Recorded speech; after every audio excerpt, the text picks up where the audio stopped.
नमस्कार, आप सभी का स्वागत है इस कोर्स में जिसका नाम है enabling technologies for 6G communication networks. मैं हूं प्रोफेसर विवेक अशोक बोहरा, IIIT दिल्ली से। चलिए आरंभ करते हैं आज का लेक्चर। तो जैसे पिछले लेक्चर में हमने सेलुलर स्टैंडर्ड्स के बारे में अतिरिक्त जानकारी प्राप्त की। हमने देखा कि इवोल्यूशन कैसे हुआ है फर्स्ट जनरेशन सेलुलर स्टैंडर्ड से थर्ड जनरेशन सेलुलर स्टैंडर्ड तक, और हमने देखा कि फर्स्ट जनरेशन सेलुलर स्टैंडर्ड जो था वो बेसिकली एनालॉग FM बेस्ड था। जैसे मैं अगर समराइज करूंगा, अगर संक्षेप में बताने का प्रयत्न करूंगा, तो फर्स्ट जनरेशन जो था वो एनालॉग FM पे बेस्ड था। फ्रीक्वेंसी डिवीजन मल्टीप्लेक्सिंग एक्सेस, और हर एक यूजर को बेसिकली 30 किलोहर्ट्ज का बैंड दिया था ना ट्रांसमिशन एंड रिसेप्शन के लिए, और ये प्राइमरी वॉइस चैनल के लिए बेस्ड था। ये प्राइमरी वॉइस कॉल्स के लिए था ये।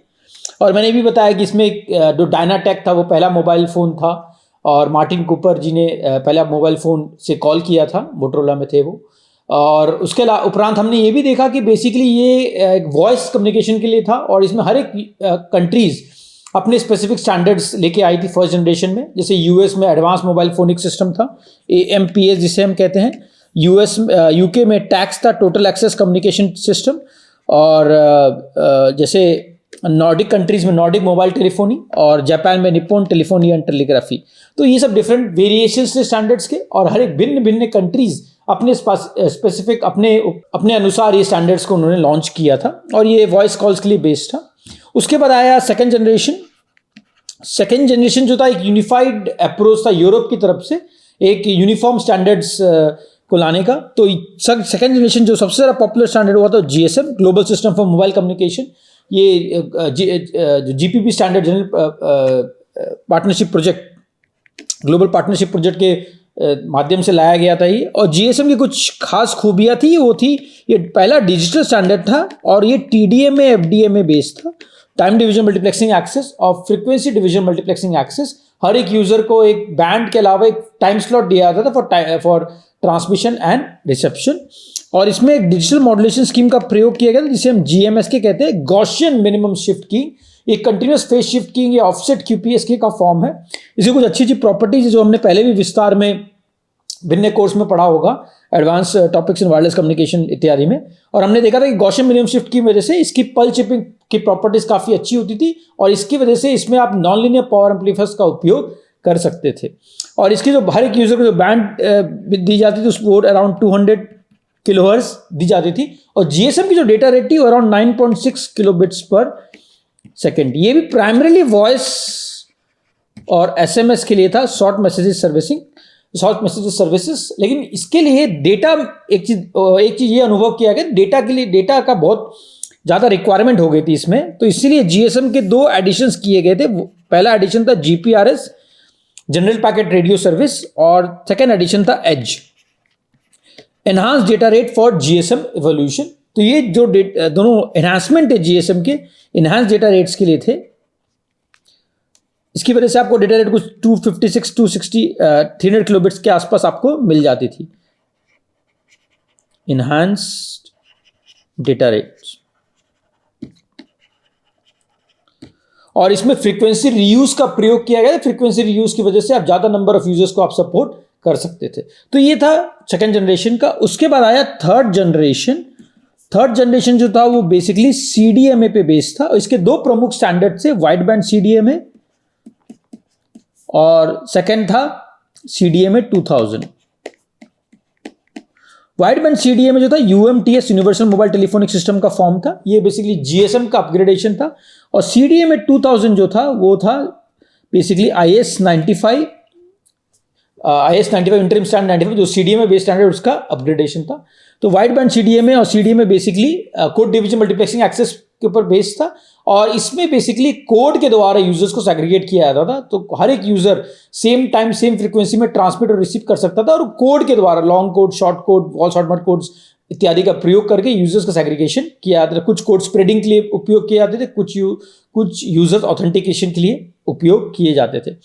इसके 2 प्रमुख ड्रॉबैक जो हमने लास्ट लेक्चर में ही पढ़ा था, एक तो था नियर फार प्रॉब्लम। इसकी वजह से जो एक सॉफ्ट कैपेसिटी लिमिट है उसमें SNR की डिग्रेडेशन हो जाती थी, और उसके बाद उसके उपरांत इसमें इंटरफेरेंस की भी प्रॉब्लम थी, क्योंकि जैसे जैसे नंबर ऑफ यूजर्स बढ़ते जाते थे आपके एसएनआर कम हो जाती थी और परफॉर्मेंस में जो ऑप्टिमल कैपेसिटी आपको मिलनी चाहिए थी वो मिल नहीं पाती थी। ये इसलिए इतने पॉपुलर नहीं था। हालांकि इसकी वजह से हमें बेसिकली डेटा रेट में काफ़ी वृद्धि हो गई थी और इसकी वजह से आप डोंगल टैबलेट्स वगैरह का प्रयोग कर लेते थे डेटा कनेक्टिविटी के लिए, और इसमें जीपीएस की भी सुविधा उपलब्ध की गई, ग्लोबल पोजिशनिंग सिस्टम, जो आपको डायरेक्शन के लिए आपको काफ़ी लाभदायक होता है। तो ये सब बेसिकली संक्षेप में first generation, second generation, third generation का लेखा जोखा है। अब हम आगे जाके पढ़ेंगे फोर्थ जनरेशन सेलुलर स्टैंडर्ड के बारे में। फोर्थ जनरेशन काफ़ी पॉपुलर सेलुलर स्टैंडर्ड है और ये अभी भी काफ़ी हद तक डिप्लॉयड है इंडिया और भिन्न भिन्न देशों में, और हम देखेंगे कि फोर्थ जनरेशन की बेसिक प्रॉपर्टी संक्षेप में क्या है और ये पिछले जो स्टैंडर्ड्स थे first generation, second generation, third generation से उससे किस तरह से भिन्न है। तो चलिए पढ़ते हैं फोर्थ जनरेशन सेलुलर स्टैंडर्ड के बारे में। फोर्थ जनरेशन जो सेलुलर स्टैंडर्ड था वो LTE एडवांस, LTE जो 3.5G था, जो LTE लॉन्ग टर्म इवोल्यूशन, उसका अपग्रेडेड वर्जन था LTE एडवांस, जिसे हम फोर्थ जनरेशन सेलुलर स्टैंडर्ड के नाम से भी जानते हैं। और high speed data connectivity using cellphones, तो ये काफ़ी पॉपुलर स्टैंडर्ड था, अभी भी है, खासकर भारत और भिन्न देशों से मैंने बताया काफ़ी डिप्लॉयमेंट हुए थे इसके। और अगर आपको याद है कोविड के एरा में हम जनरली 4G का ही प्रयोग करते थे वीडियो कॉल्स के लिए, व्हाट्सएप के लिए और ऑनलाइन क्लासेस वगैरह का उपयोग में 4G का काफ़ी योगदान था। और जो मेजर स्टैंडर्ड्स थे वो लॉन्ग टर्म एवोल्यूशन, जैसे मैंने बताया, WiMAX, world wide interoperability for microwave access, और इसे हम IEEE 802.16D या /E के नाम से भी जानते हैं। D यानी फिक्स्ड WiMAX, E यानी मोबाइल WiMAX, और high speed packet access plus. तो लेकिन जो सबसे पॉपुलर 4G स्टैंडर्ड था वो था LTE एडवांस, तो मैंने यहाँ पर भी मेंशन किया। जो सबसे पॉपुलर 4G स्टैंडर्ड था वो लॉन्ग टर्म एवोल्यूशन एडवांस था, जो इंडिया, भारत और यूरोप और भिन्न भिन्न देशों में काफ़ी इसका उपयोग किया गया है। और इसमें जो मेन डिफरेंसेस अगर मैं कहूँ first generation, second generation, third generation में, इसमें जो प्रयोग किया गया था OFDMA का प्रयोग किया गया था, ऑर्थोगोनल फ्रीक्वेंसी डिवीजन मल्टीप्लेक्सिंग, जो काफ़ी popular multi carrier modulation technique है। इसके बारे में भी पहले हमने पढ़ चुके हैं, advance topics in wireless communication. Popular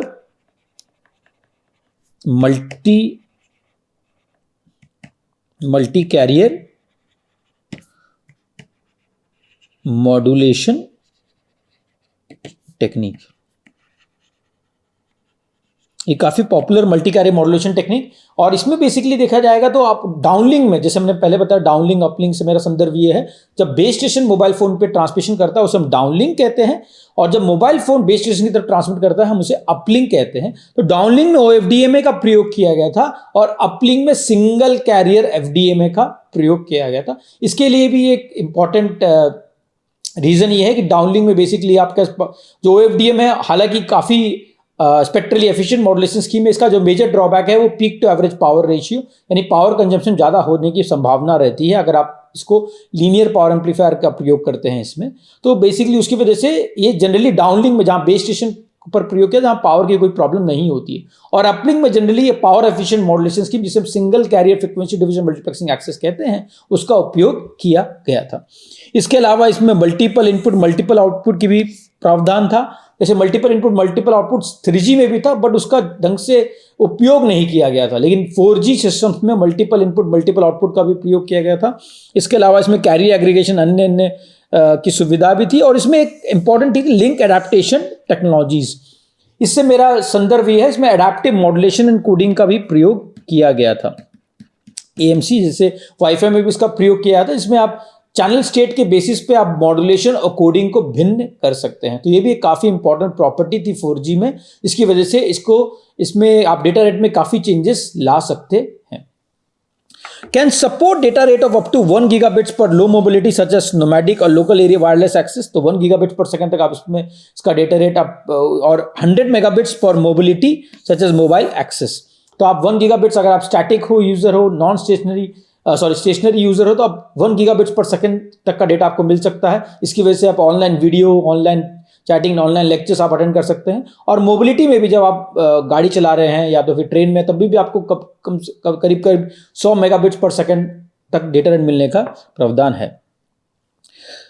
long term evolution and extension LT advance spectrum have been deployed around the globe. तो आप देखोगे इंडिया में खासकर अगर भारत के संदर्भ में मैं बात करूं तो बहुत जगह 4G सिस्टम का प्रयोग किया जाता है आजकल। तो हालांकि हम माइग्रेट कर चुके हैं 5G में, खासकर शहर और बड़े बड़े गाँव में। तो लेकिन आज फिर भी अगर आप गाँव कस्बों में जाओगे तो 4G का सिस्टम, 4G मोबाइल फोन भी काफ़ी मात्रा में पाया जाता है। तो 4G सिस्टम्स का सॉर्ट ऑफ रेवोल्यूशनरी टेक्नोलॉजी था और इसमें बहुत अलग अलग चीज़ों का प्रयोग किया गया था। एरर करेक्शन कोड्स में भी इसमें थोड़ी बदलाव लाई गई थी, टर्बो कोड्स, कन्वर्जन कोड्स का प्रयोग किया गया था। तो इन प्राइमरी इसमें जो मेजर डिफरेंसेस थे वो मॉड्यूलेशन स्कीम में थे, जैसे OFDMA का प्रयोग किया गया डाउनलिंक के लिए और अपलिंक के लिए सिंगल कैरियर FDMA का प्रयोग किया गया था। इसमें और एडिशनल फीचर्स जो थे उसके बारे में संक्षेप में मैं बताऊंगा। Spectrum flexibility can operate on many spectrum allocation from 1.4 megahertz to 20 megahertz. तो डिफरेंट स्पेक्ट्रम एलोकेशन के बेसिस पे आप इसे ऑपरेट कर सकते थे। Different number of spectrum spacing, आप जो स्पेक्ट्रम सब कैरियर स्पेसिंग उसे वेरी कर सकते थे। Paired and unpaired spectrum allocation, इसमें भी एक इंपॉर्टेंट एडिशन था। इसमें FDD और TDD आप दोनों का प्रयोग कर सकते थे। FDD जो हमने पहले भी पढ़ा है, फ्रीक्वेंसी डिवीजन डुप्लेक्सिंग, जहां आप अपलिंक और डाउनलिंक को फ्रीक्वेंसी के द्वारा आप सेग्रीगेट करते हो ताकि दोनों में कोई इंटरफ्रेंस ना हो, ताकि आप साइमल्टेनियसली ट्रांसमिट और रिसीव कर सके। तो इसलिए हम FDD का भी प्रयोग कर सकते थे इसमें, uplink and downlink bye separation of frequency.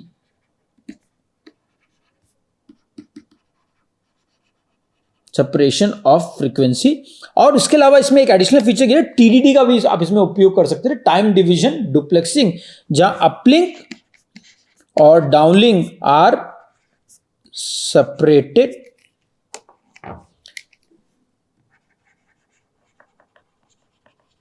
Bye time. तो इसमें काफी इंपॉर्टेंट फीचर थे। इसमें अपलिंक और डाउनलिंक या FDD के द्वारा, फ्रीक्वेंसी द्वारा या टाइम के द्वारा भी सकते। इसके बहुत सारे बेनिफिट्स होते हैं TDD के। ये बेसिकली अगर आप देखोगे 5G सिस्टम्स में या 5G के बियॉन्ड 6G सिस्टम्स में भी TDD का काफी प्रयोग होने की संभावना है, क्योंकि TDD का मेन फीचर ये है क्योंकि आपकी स्पेक्ट्रल एफिशिएंसी काफी इंप्रूव हो जाती है। आपको सेपरेट फ्रीक्वेंसी बैंड का एलोकेशन करने की आवश्यकता नहीं होती है TDD में। तो आप सेम टाइम में टाइम स्लॉट्स के द्वारा सेम फ्रीक्वेंसी में आप अपलिंक एंड डाउनलिंक दोनों को सपोर्ट कर सकते हो। तो थियोरेटिकली आप हाफ ऑफ द बैंड बचा सकते हो, यानी स्पेक्ट्रल एफिशिएंसी आप ट्वाइस, आप थियोरेटिकली ट्वाइस ऑब्टेन कर सकते हो FDD के मुकाबले। और खासकर चैनल एस्टिमेशन वगैरह में काफी इंपॉर्टेंट योगदान होता है। अगर आप TDD सिस्टम्स रहेगा तो आपको चैनल एस्टिमेशन काफी सिंपल हो जाता है, काफी साधारण हो जाता है। तो TDD का काफी इंपॉर्टेंस, में कुछ चैलेंजेस भी है सिंक्रोनाइजेशन वगैरह इत्यादि की, बट TDD भी काफी पॉपुलर डुप्लेक्सिंग स्कीम है, जिसकी वजह से आप अपलिंक और डाउनलिंक को टाइम स्लॉट्स द्वारा सेपरेट या अलग अलग कर सकते हो। तो TDD FDD दोनों का प्रावधान था 4G सिस्टम्स में। और जैसे मेरा डाउनलिंक में OFDMA का प्रयोग होता था, ऑर्थोगोनल फ्रीक्वेंसी डिवीजन मल्टीप्लेक्सिंग, जहां आप यूजर्स को टाइम फ्रीक्वेंसी स्लॉट्स दिया करते थे और हर एक यूजर को डिपेंडिंग अपॉन इट्स रिक्वायरमेंट एक टाइम स्लॉट में डिफरेंट सब कैरियर्स एलोकेशन आप करते थे। और इसमें बेसिक प्रॉपर्टी थी ऑर्थोगोनैलिटी की, जो CDMA में मौजूद नहीं थी। इसकी वजह से काफ़ी पॉपुलर हुआ 4G, और काफ़ी आपको अगर ज्ञात होगा तो डेटा रेट वगैरह में काफ़ी वृद्धि आई थी 4G सिस्टम्स में एज कम्पेयर टू, अगर मैं इसे कंपेयर करूँ पिछले स्टैंडर्ड्स के मुकाबले, तो ये काफ़ी पॉपुलर स्टैंडर्ड रहा है। और सिंपल रिसीवर, इसमें आप फ्रीक्वेंसी डोमेन इक्वलाइजेशन का प्रयोग कर सकते थे। FD से मेरा तात्पर्य यह है फ्रीक्वेंसी डोमेन इक्वलाइजेशन।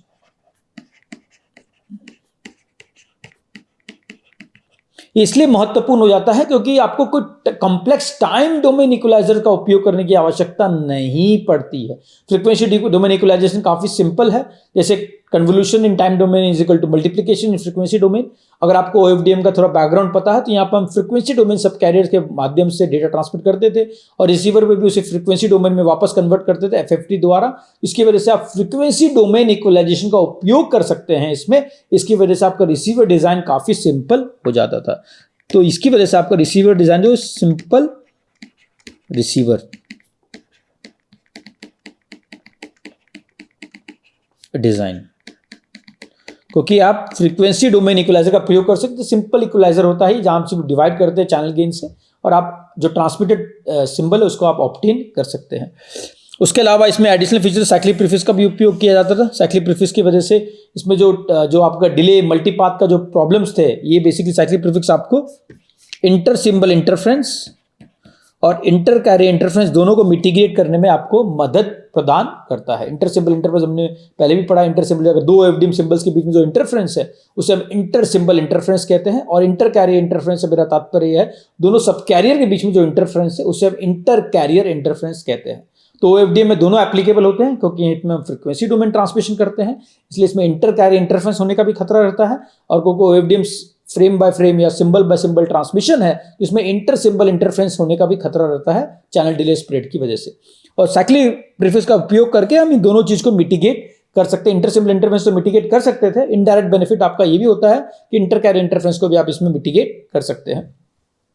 इसमें जो मेजर ड्रॉबैक जैसे मैंने पहले बताया पीए लिनियरिटी, इसमें हमें लीनियर पीए पावर एम्पलीफायर का उपयोग करने की आवश्यकता पड़ती है क्योंकि इसमें high peak to average power ratio का प्रॉब्लम रहता है। पीए पीआर से मेरा तात्पर्य यह है पीक टू एवरेज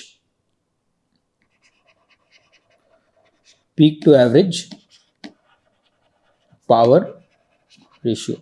तो peak to average power ratio में काफी अनुसंधान हुआ, रिसर्च हुआ है इस पे, और इस पे काफ़ी थ्योरीज भी प्रपोज हुई, एल्गोरिथम्स भी हुए हैं, प्रोटोकॉल्स भी हुए हैं ताकि आप peak to average power ratio OFDM के संदर्भ में कम कर सके। लेकिन ये मेजर ड्रॉबैक ओएफडीएम का क्योंकि इसमें पीक जो पावर होती है एवरेज पावर से बहुत ज़्यादा हो सकने की संभावना रहती है, और इसकी वजह से आपके नॉन लीनियर पावर एम्पलीफायर्स का अगर आप उपयोग करोगे तो क्लिपिंग या डिस्टॉर्शन होने का खतरा रहता है। इसलिए आपको इसमें लीनियर पावर एम्पलीफायर्स का उपयोग करना पड़ता है। लेकिन लीनियर पावर एम्पलीफायर्स का एक मेजर ड्रॉबैक ये होता है कि उसमें पावर रेटेड एफिशिएंसी काफ़ी कम होती है।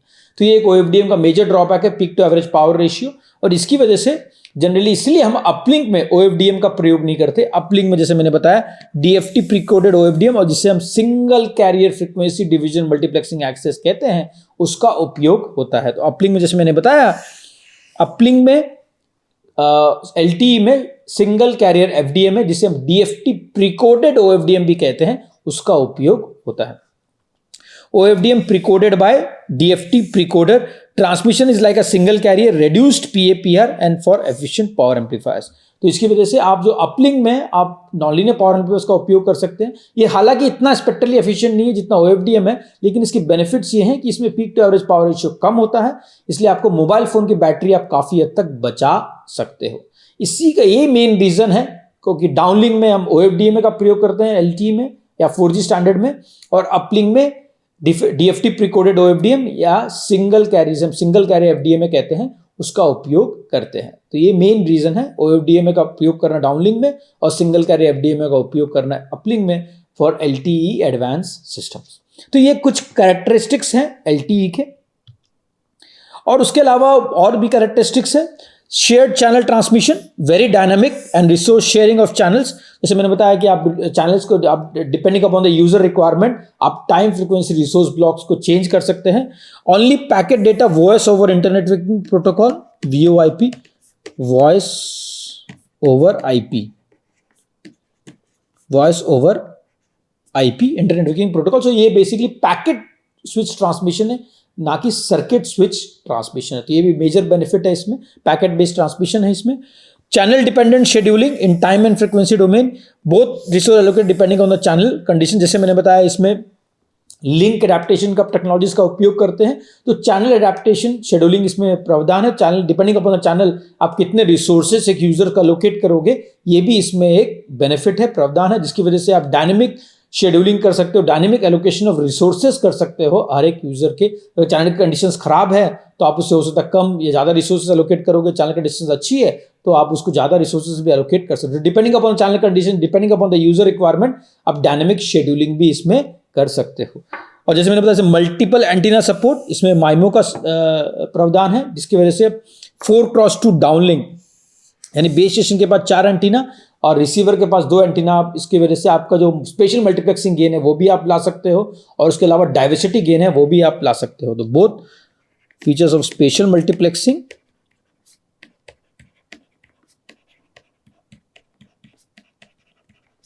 And diversity.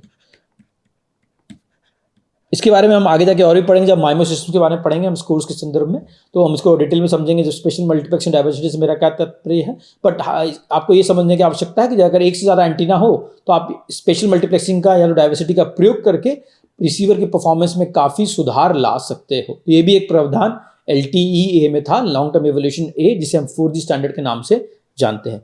उसके अलावा इंटर सेल इंटरफेरेंस कोऑर्डिनेशन का भी इसमें संभावना थी, जिसकी वजह से दो बेस स्टेशन आपस में बात करके सेल एज यूजर्स की परफॉर्मेंस में जो डिग्रेडेशन आती थी पहले के स्टैंडर्ड में, उसे आप मिनिमाइज कर सकते थे। तो दो बेस स्टेशन आपस में बातचीत करके आप जो सेल एज यूजर्स है उसके इंटरवल में कुछ प्रॉब्लम आ रही थी, एक बेस स्टेशन उस सेल के लिए पावर कम कर देता था, तो बेसिकली इसकी वजह से आपके जो सेल एज यूजर्स है उसकी परफॉर्मेंस में सुधार आ जाता था। Improved performance of cell edge users, जो मैंने कहा है, basic infos exchange between the base station, जो मैं जैसे पता बेस स्टेशन आपस में बातचीत करते थे about the scaling decision and info on the interference level. तो ये काफी इंपॉर्टेंट एडिशन थे LTE स्टैंडर्ड में, जो पहले के स्टैंडर्ड में मौजूद नहीं थे। इसकी वजह से ये काफी पॉपुलर स्टैंडर्ड बन गया है। तो LTE का अगर मैं संक्षेप में उदाहरण दूंगा तो ये इस तरह का दिखता है।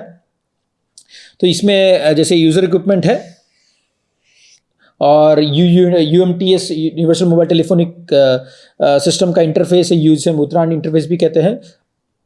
Terrestrial radio access network, enhance terrestrial, इसमें एनहांस पैकेट कोर, जो हम मोबाइल स्विचिंग सेंटर था उसे हम एनहांस पैकेट कोर से रिप्लेस कर दिए हैं यहाँ पर,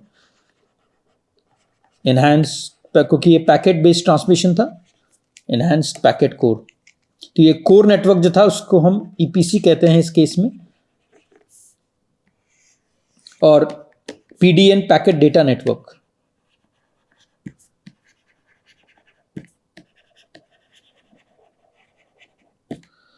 तो अगर आप देखोगे इसमें मतलब सिग्नलिंग का ट्रैफिक अलग था, कंट्रोल का सिग्नल्स की ट्रैफिक, सिग्नल जिसे हम कंट्रोल सिग्नल्स कहते हैं, उसकी ट्रैफिक डॉटेड लाइन से बताई गई है, और जो एक्चुअल डेटा ट्रैफिक है वो सॉलिड लाइन से इसमें बताई गई है। तो बेसिकली कोर नेटवर्क का काफी इंपॉर्टेंट योगदान था, और ये पैकेट बेस्ड सिस्टम था। तो core network was responsible for making all the decisions. आपको कौन सी फ्रीक्वेंसी देनी है, आप कितनी बैंडविड्थ देनी है, आपको कौन सी मॉड्यूलेशन कोडिंग का प्रयोग करना है, वो बेसिकली EPC में डिसाइड होता था, एनहांस पैकेट कोर में डिसाइड होता था।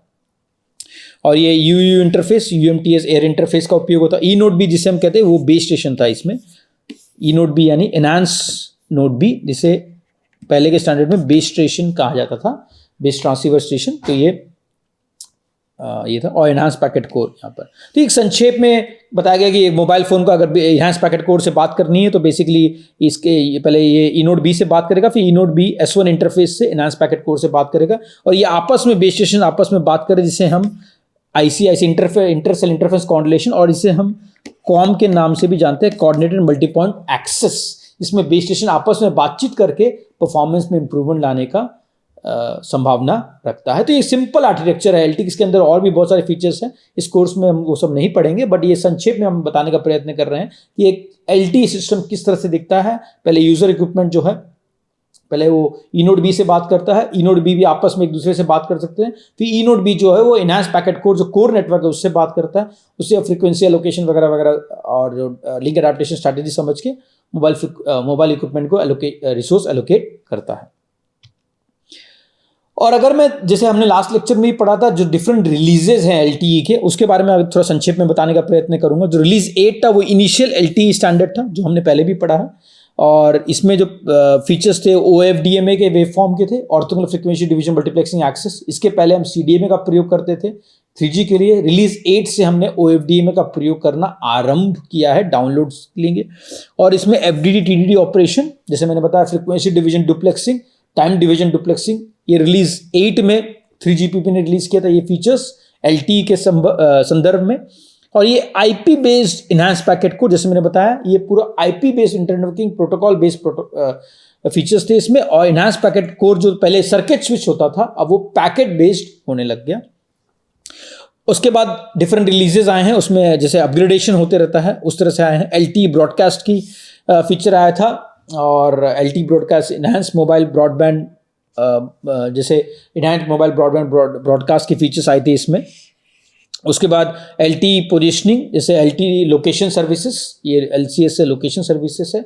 और इनहांस्ड वॉइस फॉलबैक, अगर आपका पैकेट स्विच में कुछ प्रॉब्लम है तो ये सर्किट स्विच फॉलबैक में चला आता था या बैकवर्ड कंपैटिबल था बाद बाकी सिस्टम से। ये भी एक एडिशनल फीचर्स था इसमें।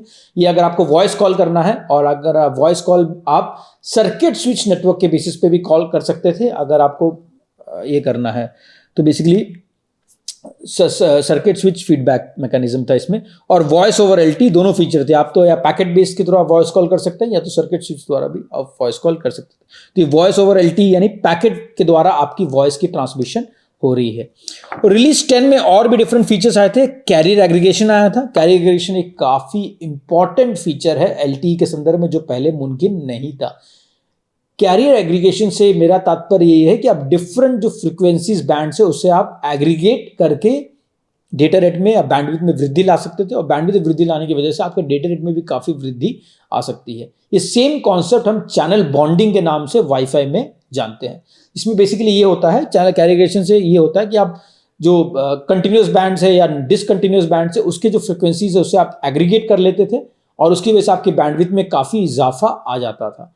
तो अगर मैं एग्जांपल देने का प्रयत्न करूं, समझिए आपका 2 गीगाहर्ट्ज बैंड या 3 गीगाहर्ट्ज बैंड या 4 गीगाहर्ट्ज बैंड में कुछ बैंड्स अवेलेबल है ट्रांसमिशन के लिए और एलटी में 17 डिफरेंट बैंड्स थे और कुछ बैंड्स खाली, तो इन तीनों सब बैंड्स को एग्रीगेट करके एक कॉमन प्लेटफॉर्म तैयार किया गया जाता था और इसकी वजह से आपके बैंडविड्थ में काफी वृद्धि आती थी और इसकी वजह से आपके डेटा रेट में भी काफी वृद्धि आ जाती थी। कैरियर एग्रीगेशन काफी इंपॉर्टेंट फीचर है एलटी में।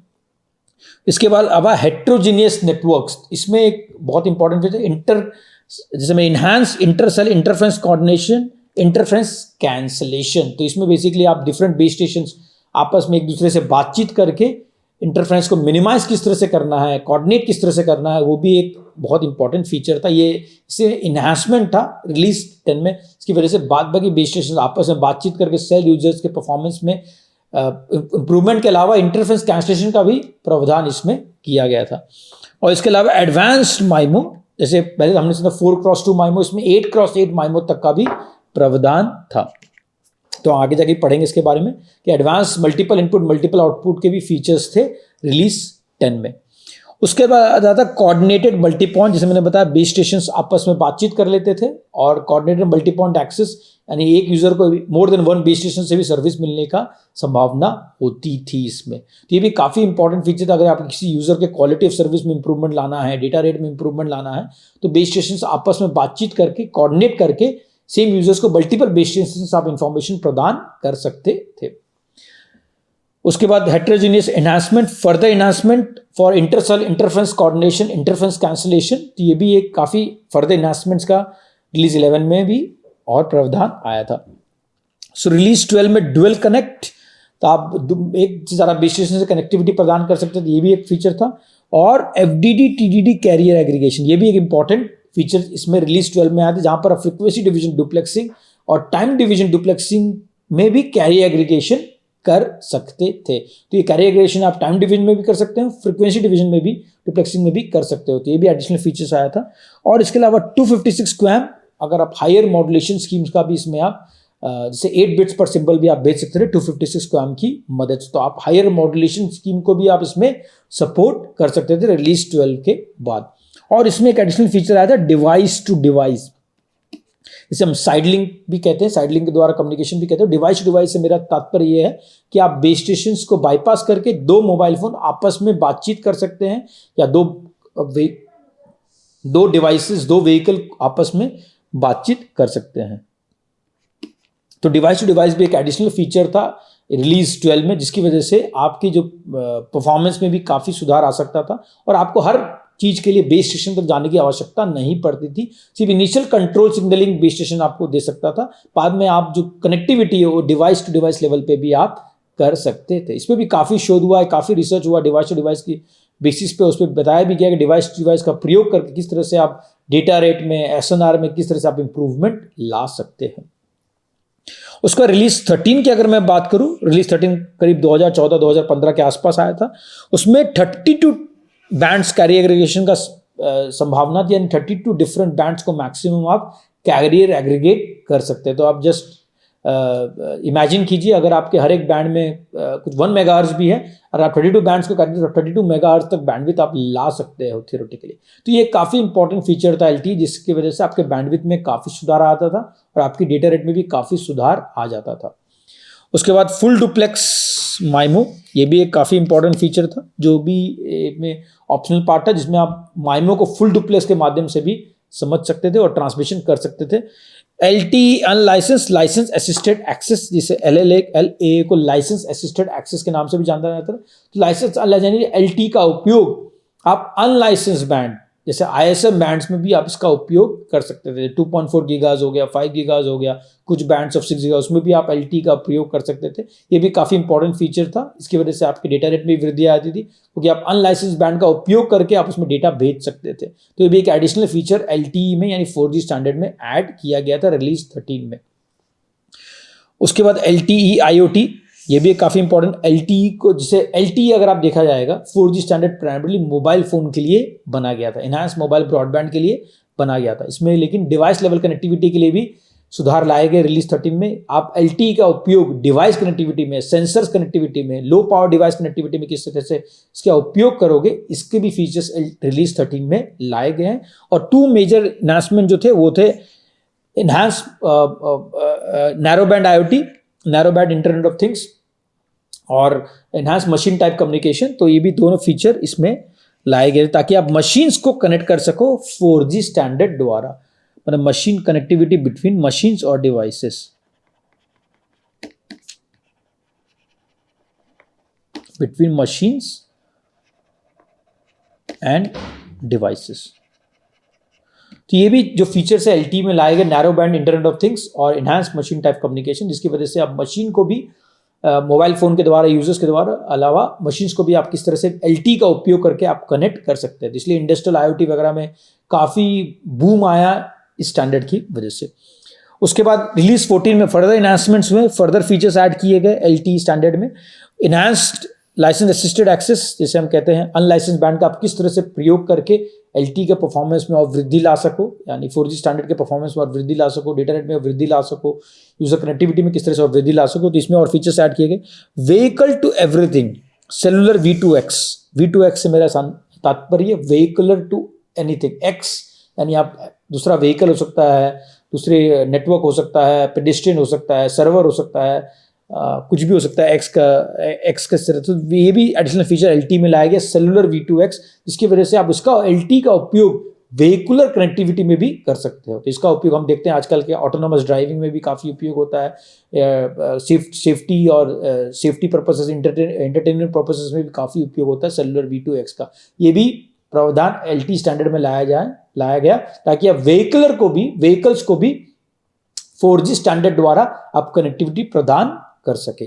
तो व्हीकल टू एवरीथिंग भी एक काफ़ी इंपॉर्टेंट एडिशन था 4G स्टैंडर्ड में, जो रिलीज 14 के माध्यम से, जो पहले में मुमकिन नहीं था। Digital TV broadcast, enhance television, तो बेसिकली आप किस तरह से डिजिटल टीवी का जो डिजिटल ऑडियो ब्रॉडकास्ट, जैसे वीडियो ब्रॉडकास्ट, उसको किस तरह से आप फैसिलिटेट कर सको, ये भी LTE के माध्यम से आप कर सकते थे। तो रिलीज 14 में भी एडिशनल बहुत सारे फीचर्स लाए गए ताकि आपकी परफॉर्मेंस में और क्वालिटी ऑफ सर्विस में, यूजर एक्सपीरियंस में और इम्प्रूवमेंट ला सके। तो अगर संक्षेप में बताने का मैं प्रयत्न करूं तो यूजर कनेक्टिविटी के अलावा device connectivity, vehicular connectivity, IoT connectivity, device to device वगैरह में भी काफ़ी एडिशंस लाए गए। उसके अलावा additional MIMO features, carry aggregation, ये सब भी LTE स्टैंडर्ड में लाए गए ताकि आपके परफॉर्मेंस में इंप्रूवमेंट आ सके, यूजर कनेक्टिविटी में इंप्रूवमेंट आ सके, और ये एडिशनल फीचर्स की मदद से आप एक रोबस्ट स्टैंडर्ड बना सके। उसके बाद आया रिलीज 15 ऑनवर्ड्स, अब और फर्दर एनहांसमेंट पॉसिबल नहीं था, तो इन लोगों ने बेसिकली एडिशनल जो एनहांसमेंट किए, ज़्यादा मतलब ड्रोन और low latency ultra low latency communication, मतलब अगर आपको UAV कनेक्ट करना है LTE द्वारा, UAV जनरली ड्रोन्स वगैरह GSM बैंड्स का उपयोग करते थे या तो फिर वाईफाई बैंड्स का उपयोग करते थे। क्या हम LTE का बैंड्स उपयोग करके या 4G स्टैंडर्ड का उपयोग करके ड्रोन्स को या तो UAVs को कनेक्ट कर सके, उसका एडिशंस कुछ लाएगा रिलीज 15 में। Further enhancement towards IMT 2022 in existing spectrum, तो उसके बाद रिलीज 15 ऑनवर्ड्स 5G का इनिशियल स्टैंडर्डाइजेशन आरंभ हुआ था। तो 2000 रिलीज 15 ऑनवर्ड्स आप देखोगे 5G स्टैंडर्ड्स पे काम किए गए हैं। तो ये संक्षेप में डिफरेंट रिलीजेस के हैं। बहुत सारे मैं डिटेल में नहीं गया हूं, बट ये थोड़ा संक्षेप में आपको बताया गया कि क्या क्या इन्हांसमेंट लाए गए LTE स्टैंडर्ड में, और रिलीज 15 उपरांत किस तरह से हम 5G की तरफ अग्रसर हो गए। अगर मैं 5G की बात करूं तो IMT 2022 को 5G कहा जाता है, इंटरनेशनल मोबाइल टेलीफोनी 2022, इसका विजन लेक किया गया था उस समय। So next step in continuous innovation evolution of mobile industry. तो नेक्स्ट स्टेप है, जैसे हमने फर्स्ट जनरेशन देखा, सेकेंड जनरेशन देखा, थर्ड जनरेशन देखा, फोर्थ जनरेशन देखा, अब हम हैं फिफ्थ जनरेशन। तो फर्स्ट जनरेशन जैसे देखा voice, analog FM, second generation था डिजिटल था, ये GMSK और TDMA FDMA था। थर्ड जनरेशन भी डिजिटल था, उस CDMA बेस्ड था, और स्पेसिफिकली वाइड बैंड CDMA और CDMA 2000। फोर्थ जनरेशन था वो बेसिकली OFDMA बेस्ड था, OFDMA और CFDMA। फिफ्थ जनरेशन जो था उसमें और भी फीचर्स ऐड किए, इसमें OFDMA सेम कांस्टेंट रहा गया है, orthogonal frequency division multiplexing axis, इसमें लेकिन और भी डिफरेंट फीचर्स ऐड किए गए जो 4G में पॉसिबल नहीं थे। इसमें आप देखोगे 3 वर्टिकल्स हैं जो हमने पहले भी इसके बारे में जिक्र किया है। पहला वर्टिकल था इनहांस्ड मोबाइल ब्रॉडबैंड, जिसे हम EMBB कहते हैं, और सेकेंड वर्टिकल है ultra reliable low latency communication, जिसे हम URLLC कहते हैं, और थर्ड वर्टिकल है मैसिव मशीन टाइप कम्युनिकेशन, जिसे हम MMTC कहते हैं। तो ये 3 वर्टिकल है 5G के संदर्भ में। तो इनहांस्ड मोबाइल ब्रॉडबैंड जो आपकी यूजर कनेक्टिविटी में इंप्रूवमेंट लाता है, किस तरह से आप यूजर कनेक्टिविटी में और डेटा रेट ला सको, यूजर एक्सपीरियंस में किस तरह से इंप्रूवमेंट ला सको, ये एक वर्टिकल है जो मेन वर्टिकल है। उसके अलावा 2 एडिशनल वर्टिकल है URLLC, जो basically self driving cars, autonomous cars या तो मिशन क्रिटिकल एप्लीकेशंस के लिए काफ़ी महत्वपूर्ण है, इसे भी इसे ऐड किया गया। यानी इसमें फोकस अगर आप देखा जाएगा 5G में ब्रॉडबैंड के अलावा, यूजर कनेक्टिविटी के अलावा डिवाइस कनेक्टिविटी के इंप्रूवमेंट के संदर्भ में, मशीन कनेक्टिविटी के इंप्रूवमेंट के संदर्भ में काफ़ी एडिशंस लाए गए हैं। तो URLLC जो है ultra reliable low latency communication, ये self driving car, mission critical applications, robotic surgery, e-health वगैरह में काफ़ी इसका इंपॉर्टेंट योगदान होने वाला है। और मैसिव मशीन टाइप कम्युनिकेशन, खासकर smart infrastructure, smart cities, industrial IoT वगैरह में काफ़ी इसका इंपॉर्टेंट योगदान रहने वाला है। तो ये सब 3 वर्टिकल्स हैं 5G के संदर्भ में, massive machine type communication, URLLC ultra reliable low latency communication, और इनहांस्ड मोबाइल ब्रॉडबैंड। तो डिपेंडिंग अपॉन द एप्लीकेशन, या तो आप एक वर्टिकल या तो कॉम्बिनेशन ऑफ वर्टिकल का उपयोग कर सकते हैं। जैसे स्मार्ट होम बिल्डिंग में आपको ब्रॉडबैंड भी अच्छी चाहिए, मशीन टाइप कम्युनिकेशन भी चाहिए, अल्ट्रा रिलायबिलिटी भी चाहिए, तो ये 3 वर्टिकल आ सकते हैं। फिर आपको AR/VR एप्लीकेशन में जनरली आपको इनहांस्ड मोबाइल ब्रॉडबैंड भी चाहिए और ultra reliable low latency communication भी चाहिए। इसलिए आप देखोगे ऑगमेंटेड रियलिटी थोड़ा राइट तरफ शिफ्टेड है, बिकॉज को दोनों वर्टिकल्स की आवश्यकता पड़ती है। और 3D video, ultra high definition screens में आपको मोबाइल ब्रॉडबैंड और अल्ट्रा रिलायबल लो लेटेंसी की भी आवश्यकता पड़ती है, इसलिए यहाँ पर है ही। तो डिपेंडिंग अपॉन द एप्लीकेशन आप एक या एक से ज़्यादा वर्टिकल्स का उपयोग आपको करना पड़ सकता है। तो ये डिफरेंट 5G एप्लीकेशंस को कैटर करता है, तो ये 3 वर्टिकल्स, और डिपेंडिंग अपॉन द एप्लीकेशन आप एक से ज़्यादा वर्टिकल्स का उपयोग आप कर सकते हैं। तो रिलीज जिससे मैंने बताया, जैसे LTE तक हमने रिलीज 14 तक देखा, रिलीज 15 ऑनवर्ड जनरली 5G के संदर्भ में हम बात करते हैं। तो रिलीज 15 में जो एडिशनल फीचर्स ऐड किए गए 5G के संदर्भ में, रिलीज 14 तक तो जैसे मतलब LTE है, रिलीज 15 ऑनवर्ड 5G है। स्केलेबल न्यूमरोलॉजी, तो आप बेसिकली जो टाइम फ्रीक्वेंसी रिसोर्सेस है, सब कैरियर स्पेसिंग है वगैरह आप चेंज कर सकते हैं डिपेंडिंग अपॉन द एप्लीकेशन। तो FR1 FR2 मिलीमीटर वेव का भी इसमें प्रावधान है। बीम बेस्ड एयर इंटरफेस, आप बीम फॉर्मिंग वगैरह भी कर सकते हैं यूजर इंप्रूवमेंट के लिए। और GPS data rate with millimetre wave, इसमें जैसे मैंने बताया जैसे 4G तक या LTE एडवांस तक आप जनरली एडवांस तक जो फ्रीक्वेंसी उपयोग होता है लेस देन 6 GHz होता था, मतलब आप जो भी एप्लीकेशन आप कैटर कर रहे थे वो लेस देन 6, इसमें आप मिलीमीटर वेव का भी प्रावधान लाया गया, 28 GHz वगैरह बैंड का भी आप उपयोग कर सकते हैं रिलीज 15 ऑनवर्ड्स यानी 5G में। तो आपकी डेटा रेट में और इंप्रूवमेंट आ सकती है। Mini slot for low latency, जिसमें मतलब ultra reliable low latency communication भी एक इंपॉर्टेंट पिलर है इसमें। तो छोटे छोटे स्लॉट्स दिए गए, टाइम स्लॉट लेटेंसी मिनिमाइज हो सके, और खासकर जो एप्लीकेशन जहां पर आपको अल्ट्रा रिलायबल लो लेटेंसी चाहिए, डेटा रेट की इतनी आवश्यकता नहीं है, उसके एप्लीकेशन को कैटर करने के लिए ये सब एडिशनल फीचर्स रिलीज 15 में लाए गए। रिलीज 16 की अगर मैं बात करूँ, रिलीज 16 में industrial IoT, industrial internet of things को कैटर किया गया and private 5G network. Private 5G network की काफ़ी इंपॉर्टेंट फीचर है प्राइवेट नेटवर्क और या प्राइवेट 5G नेटवर्क। तो बहुत सारी कंपनीज अगर आप देखोगे अपने कैंपसेस में प्राइवेट 5G का उपयोग करता है कि सिक्योरिटी सेफ्टी के मामले में ये काफ़ी इंपॉर्टेंट होती है, क्योंकि पूरा डेटा उसी नेटवर्क में एस्टैब्लिश किया जाता है। तो इसकी वजह से बहुत सारे कंपनीज भी आजकल प्राइवेट 5G की तरफ अग्रसर हो रहे हैं। इसके अलावा इसमें एडिशनल फीचर्स हुआ था IAB जिसे हम कहते हैं, इंटीग्रेटेड एक्सेस एंड बैकहॉल। इससे मेरा से तात्पर्य यह है कि आप जो बैकहॉल का नेटवर्क है, जो EPC से बेस स्टेशन तक, या तो फिर अगर आप माइक्रोवेव का वगैरह किसी और का उपयोग कर रहे हो, उसकी बैंडविड्थ, उसका बैंड और एक्सेस का जो बैंड, जो बेस स्टेशन से मोबाइल फ़ोन तक, क्या हम सेम बैंड का प्रयोग कर सकें या सेम फीचर्स का उपयोग करें, जिसे हम कहते हैं इंटीग्रेटेड एक्सेस एंड बैकहॉल। इससे आपके बैंडविड्थ में काफ़ी सेविंग हो जाती है, स्पेक्ट्रल सेविंग, यानी काफ़ी स्पेक्ट्रली एफिशिएंट फीचर है। इसकी वजह से अगर परफॉर्मेंस में भी इंप्रूवमेंट आ जाएगी, क्योंकि आप बैंड्स को काफ़ी बचा सकते हैं। नॉन पब्लिक नेटवर्क, जैसे प्राइवेट नेटवर्क्स की बात की है, जैसे मिशन क्रिटिकल एप्लीकेशंस के लिए वगैरह वगैरह के लिए अगर आप इसका उपयोग कर सके तो उसके लिए भी आप उपयोग।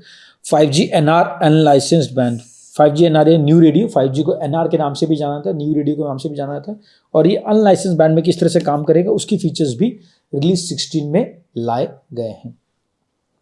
उसके बाद रिलीज 17 की अगर मैं बात करूँ, रिलीज 17 में अगर आप देखोगे massive IoT NR light foundation, ये भी जिस तरह से हमने नैरो बैंड IoT के बारे में पढ़ा LTE के संदर्भ में, उसका एक रिड्यूस्ड फीचर है जो सिर्फ IoT एप्लीकेशंस को कैटर करता है। उस तरह से NR light, lighter version of the complete standard, क्योंकि अगर आप देखोगे जैसे सेंसर्स में, स्मॉल डिवाइसेस में आपको पूरी की पूरी 5G फीचर्स की आवश्यकता नहीं पड़ती है। आपको चाहिए कि कम डेटा रेट मिले लेकिन आपकी कनेक्टिविटी में आपकी बैटरी लाइफ बहुत लंबी हो, या तो बेसिकली आपको पावर कंजम्पशन काफ़ी कम हो, तो सब के लिए आपके लाइट वर्जन का लॉन्च किया गया, जिसमें आपकी पूरी फीचर्स नहीं होती है 5G की, कुछ रिड्यूस फीचर्स होती है, लेकिन आपकी बैटरी बहुत दिन तक लास्ट कर सके और लो डेटा रेट के लिए एप्लीकेशंस के लिए काफ़ी इंपॉर्टेंट योगदान होता है। तो इसलिए massive IoT, massive large number of devices को आप कनेक्ट करना है तो उसमें आप बेसिकली NR लाइट का प्रयोग कर सकते हो, लाइटर वर्जन ऑफ द और smaller version of the full NR standard. फिर ड्रोन्स और पब्लिक सेफ्टी के लिए भी इसमें फीचर्स लाए गए, किस तरह से आप 5G का उपयोग करके ड्रोन कनेक्टिविटी या public safety applications, mission critical application में किस तरह से उसका उपयोग कर सकते हैं, उसके लिए भी रिलीज 17 में फीचर्स लाए गए हैं। नॉन टेरेस्ट्रियल नेटवर्क्स, इसके बारे में हम विस्तार में आगे जाके लेक्चर्स में पढ़ेंगे। नॉन टेरेस्ट्रियल नेटवर्क से मेरा तात्पर्य है किस तरह से आप UAVs और हाई अल्टीट्यूड प्लेटफॉर्म्स या सैटेलाइट को किस तरह से आप कम्युनिकेट कर सके 5G के द्वारा। इसमें भी कुछ फीचर्स लाए गए हैं। और enhance time switching connectivity, time sensitivity connection, तो बेसिकली इनहांस इंडस्ट्रियल IoT, जैसे आप डिफरेंट इंडस्ट्रियल के डिवाइसेस है उस तरह से उसको किस तरह से आप टाइम सेंसिटिव मैनर में किस तरह से आप कनेक्ट कर सको, वो भी एक एडिशनल फीचर रिलीज 17 में लाए गए। तो ये देखो रिलीज 15, 16, 17, रिलीज 18 भी आ गया है, रिलीज 19 भी आ गया, आने वाला है। तो ये सब रिलीजेस बेसिकली एडिशनल फीचर्स लेके आ रहे हैं LTE में, जो पहले इसमें पॉसिबल नहीं था। तो अगर मैं संक्षेप में कंपेयर करूं LTE और 5G NR को, तो LTE जैसे लॉन्ग टर्म एवोल्यूशन ये 4G स्टैंडर्ड है और ये NR जो है वो 5G स्टैंडर्ड है। तो दोनों में जो प्रमुख डिफरेंसेस है वो मैंने समराइज किया यहाँ पर। फ्रीक्वेंसी ऑपरेशन में ये LTE जनरली 6 GHz तक इसके एप्लीकेशंस होते थे और NR के एप्लीकेशन 6 GHz भी है, 28 या 38 मिलीमीटर वेव फ्रीक्वेंसी जिसे हम कहते हैं। इसके फीचर्स मिलीमीटर वेव में भी एक्सटेंड किए गए थे। और कैरियर बैंडविड्थ इसमें मैक्सिमम 20 मेगाहर्ट्ज, इसको आप कैरियर एग्रीगेशन द्वारा इसको और बढ़ा सकते हो, बट मैक्सिमम 20 मेगाहर्ट्ज। इसे maximum 100 megahertz at less than 6 gigahertz और maximum 1 gigahertz at more than 6 gigahertz. तो ये मिलीमीटर वेव वगैरह में खासकर 28 गीगाहर्ट्ज में या 39 गीगाहर्ट्ज में आप इसकी बैंडविड्थ 1 गीगाहर्ट्ज में सब कैरियर स्पेसिंग आप बेसिकली बढ़ा देते हो, तो इसमें आप 1 गीगाहर्ट्ज तक आप लेके जा सकते थे। तो ये है, इसमें कैरियरेशन आप 32 बैंड तक कैरियर कर सकते थे, इसमें 16 बैंड तक आप कैरियर कर सकते हो, क्योंकि इसमें ऑलरेडी बैंडविड्थ काफ़ी दी गई है आपको, तो नंबर ऑफ बैंड्स आप रिड्यूस कर सकते हो। इसमें analog beam forming, beam base interface जो मैंने पहले बताया वो इसमें सपोर्ट नहीं होता, इसमें सपोर्टेड है। इसमें digital beam forming up to 8 layers, इसमें 12 लेयर्स तक आप डिजिटल बीम फॉर्मिंग कर सकते हो, यानी आप साइमल्टेनियसली जो है आप 8 यूजर्स को, इसमें 12 यूजर्स को आप सपोर्ट कर सकते हो बीम फॉर्मिंग द्वारा, डिजिटल बीम फॉर्मिंग द्वारा। इसको भी हम आगे जाके जब माइमो सिस्टम्स पढ़ेंगे हम उसके बारे में और विस्तार में इसके बारे में जानकारी प्राप्त करेंगे। और चैनल कोडिंग की अगर मैं बात करूं तो डेटा के लिए इसमें टर्बो कोडिंग और कंट्रोल के लिए कन्वोल्यूशनल कोडिंग का प्रयोग किया गया है। वेरेज अगर मैं देखूं एनआर में तो डेटा के लिए लो डेंसिटी पैरिटी कोड्स, जिसे हम गैलेंगर कोड्स भी कहते हैं, उसका उपयोग किया गया है। लो डेंसिटी पैरिटी कोड्स यहां मैं लिख देता हूं LDPC, low density parity code. ये लीनियर ब्लॉक कोड्स का फॉर्म है जिसे हम गैलेंगर कोड जो हमने बताया उसके बारे में पहले हमने पढ़ चुके हैं advance topics in wireless communication में।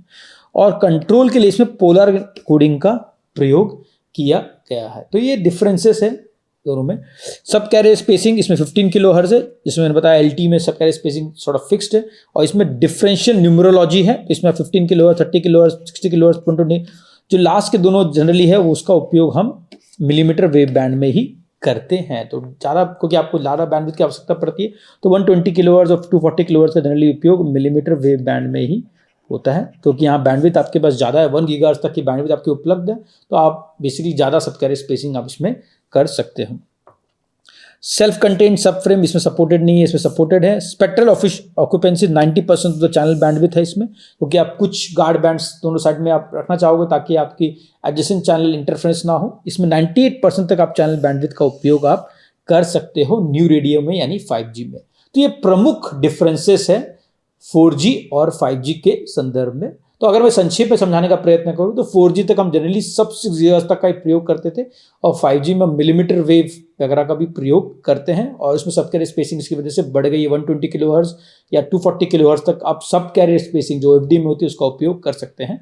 इसके अलावा इसमें जो कंट्रोल एरर करेक्शन कोड्स का प्रयोग होता है 4G में, वो कन्वोल्यूशनल कोड्स या टर्बो कोड्स का होता है, और 5G में जैसे डेटा के लिए हम लो डेंसिटी पैरिटी कोड्स का उपयोग करते हैं, और कंट्रोल चैनल के लिए पोलर कोड्स का उपयोग करते हैं। और उसके अलावा जैसे कैरियर एग्रेगेशन में कोई फीचर्स, इसके अलावा 1-2 फीचर्स और भी डिफरेंसेस हैं। इसमें LT में जैसे मैंने बताया डाउनलिंक के लिए आप LT कर में डाउनलिंक में आप OFDMA का प्रयोग करते हैं, और अपलिंक के लिए इसमें सिंगल कैरियर FDMA का उपयोग करते हैं। NR में अगर आप देखोगे डाउनलिंक के लिए आप OFDMA का ही उपयोग करते हैं, और अपलिंक में आप इसमें OFDMA का भी प्रयोग कर सकते हैं, ये depending upon the distances between the base station और यूजर। इसके अलावा SCFDMA का भी उपयोग कर सकते हैं, और इसके अलावा RSMA resource sharing multiple access का भी उपयोग आप कर सकते हैं। तो डिफरेंट फीचर्स ऐड किए गए थे 5G NR में जो 4G में पॉसिबल नहीं थी। इसमें देखो डाउनलिंक में अपलिंक में भी आप OFDMA का उपयोग कर सकते हैं, लेकिन ये कुछ क्राइटेरिया है उसकी वजह से आप इसका उपयोग कर सकते हैं। इसके अलावा और भी डिफरेंसेस, साइक्लिक प्रीफिक्स लेंथ वगैरह में भी थोड़े बहुत डिफरेंसेस हैं 4G और 5G के संदर्भ में। इसके अलावा जैसे मैंने बताया ये मेन इसमें और भी फीचर्स आने वाले हैं, खासकर 2 वर्टिकल्स को कैटर करने के लिए, अल्ट्रा लो लेटेंसी कम्युनिकेशन और मैसिव मशीन टाइप कम्युनिकेशन को कैटर करने के लिए आगे के रिलीजेस में और इम्प्रूवमेंट आने वाली है 5G के संदर्भ में। तो ये अब देखो कि प्राइमरी डिफरेंसेस है 4G और 5G के संदर्भ में।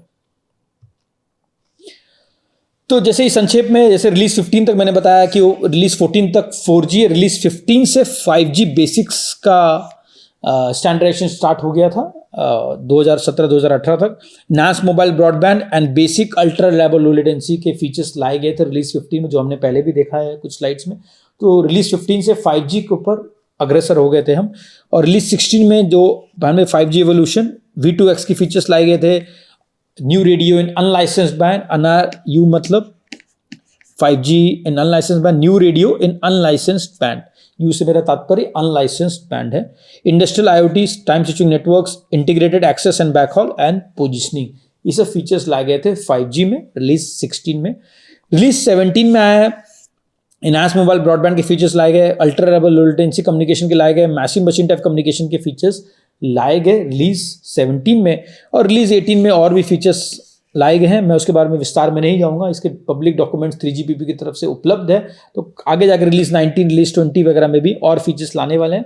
और हम देखेंगे 2027-2028 में बेसिक आर्किटेक्चर ऑफ 6G आने वाला है।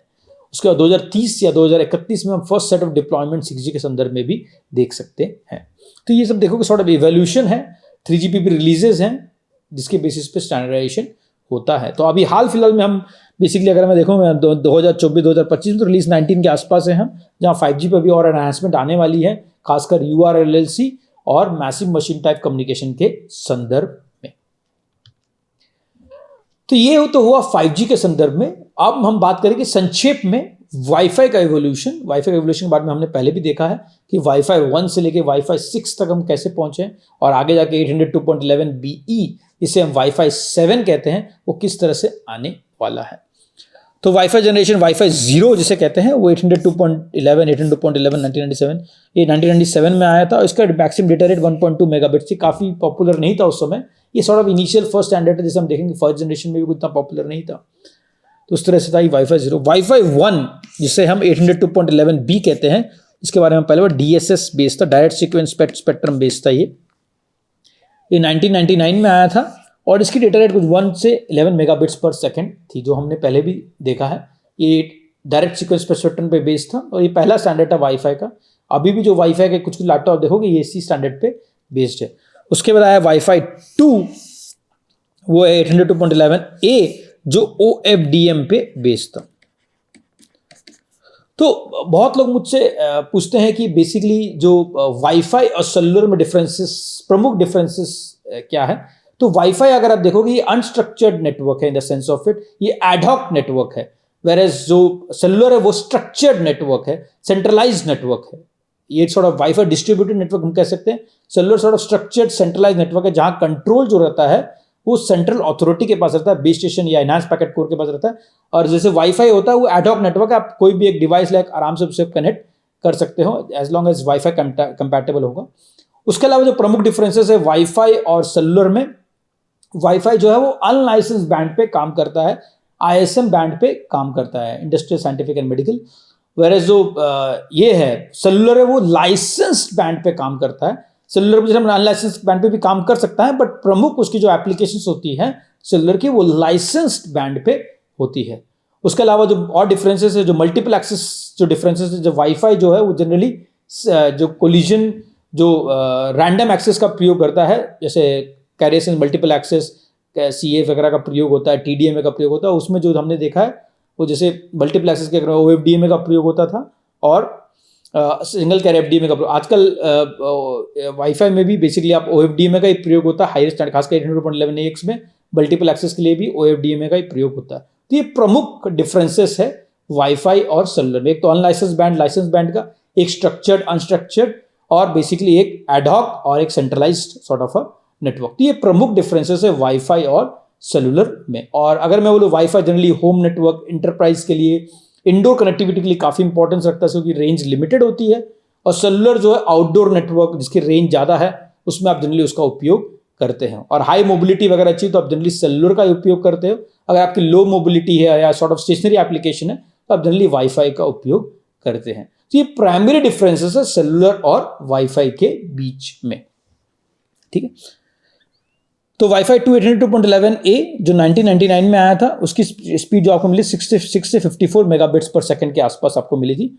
वाईफाई 3 जो आया था 802.11g जिसे हम कहते हैं वो 2003 में आया था। इसमें एडिशनल फीचर्स ऐड होते गए, मॉड्यूलेशन स्कीम में इंप्रूवमेंट आती गई, एरर करेक्शन कोड्स में इंप्रूवमेंट आती गई, माइमो में इंप्रूवमेंट आती गई। तो ये सब एडिशनल फीचर्स आते गए वाईफाई में।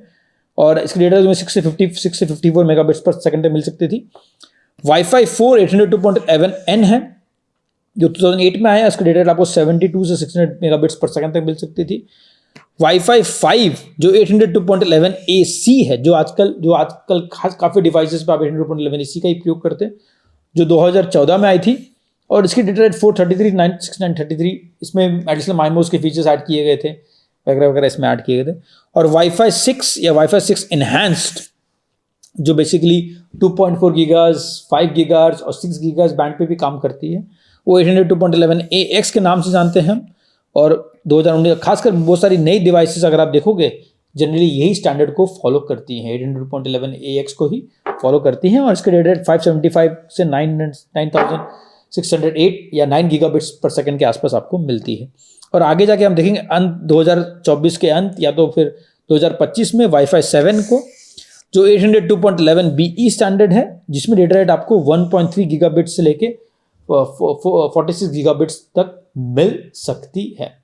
तो ये प्राइमरी डिफरेंसेस है वाईफाई और काफी इवोल्यूशन है वाईफाई स्टैंडर्ड्स का फ्रॉम वाईफाई 0 से वाईफाई 7 तक। और इसमें जैसे मैंने बताया बहुत सारे फीचर्स ऐड किए गए। तो पहले वाईफाई में माइमो की कैपेबिलिटी नहीं थी, फिर 802.11n से माइमो कैपेबिलिटी भी स्टार्ट हो गई। उसमें फिर चैनल बॉन्डिंग बैंड्स भी आपके बढ़ गए। पहले सिर्फ 20 मेगाहर्ट्ज़ तक था, उसका 20 मेगाहर्ट्ज़ से 40 मेगाहर्ट्ज़, 20, 40, फिर 80, फिर 160 और खासकर आगे जाके 802.11b में 320 मेगाहर्ट्ज़ का भी प्रावधान है। तो ये देखोगे आगे जाके बैंड्स भी बढ़ रहे हैं, फ्रिक्वेंसी भी बढ़ रहे हैं। इसके अलावा एक दो और वाईफाई स्टैंडर्ड और भी 802.11bd, जिसे हम सुपर वाईफाई कहते हैं, वाइट वाईफाई भी कहते हैं, जो 60 गीगाहर्ट्ज़ पे काम करता है, वो भी एक एडिशनल वाईफाई स्टैंडर्ड है। तो ये लेक्चर में हमने संक्षेप में बताने का प्रयत्न किया किस तरह से सेलुलर स्टैंडर्ड्स का एवोल्यूशन हुआ है और किस तरह से वाईफाई स्टैंडर्ड्स का एवोल्यूशन हुआ है। आगे जाके हम माइमो के बारे में और अत्यधिक जानकारी प्राप्त करेंगे। हम पढ़ेंगे माइमो सिस्टम्स किस तरह से काम करता है और खासकर मैसिव माइमो सिस्टम्स किस तरह से काम करता है। तब तक के लिए धन्यवाद।